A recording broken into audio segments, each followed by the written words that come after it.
Narito ang mga pinakamaswerteng bagay para sa taong 2024 at pagtuturo kung paano gamitin ang mga ito ng epektibo. Estatwa ng Dragon. Ang dragon statue ay isang pinakamakapangyarihan at kahina-hinalang bagay sa Feng Shui. Ito ay kumakatawan sa tagumpay, kasaganaan, otoridad at proteksyon. Ito rin ay umaakit na magandang kapalaran at positibong enerhiya sa mga taong may pagmamay-ari nito.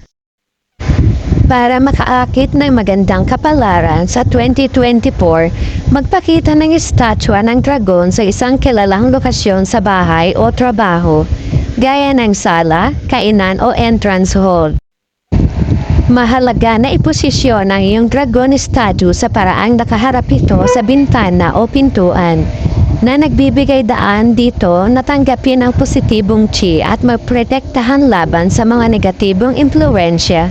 Bukod pa rito, maaari kang pumili ng dragon statue na gawa sa kahoy o may berdeng kulay upang tumugma sa elemento at kulay ng taon. Money plant. Bukod sa pinakamagandang lugar para matiyak na malusog ang halaman, tradisyonal na inilalagay ang money tree sa timog silangan na lugar ng inyong tahanan dahil ito ay tinuturing na punto ng kayamanan at kasaganaan.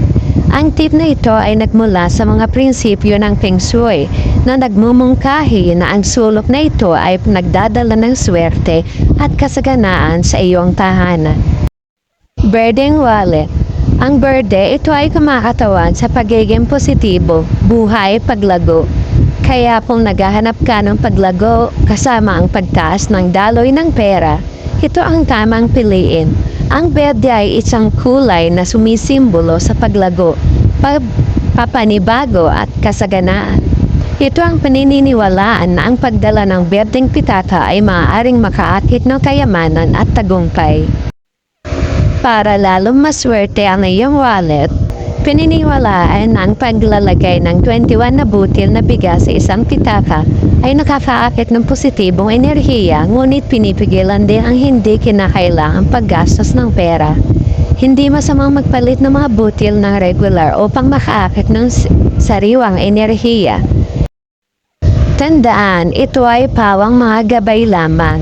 Nasa sa atin pa rin ang ating ikauunlad. Maraming salamat po.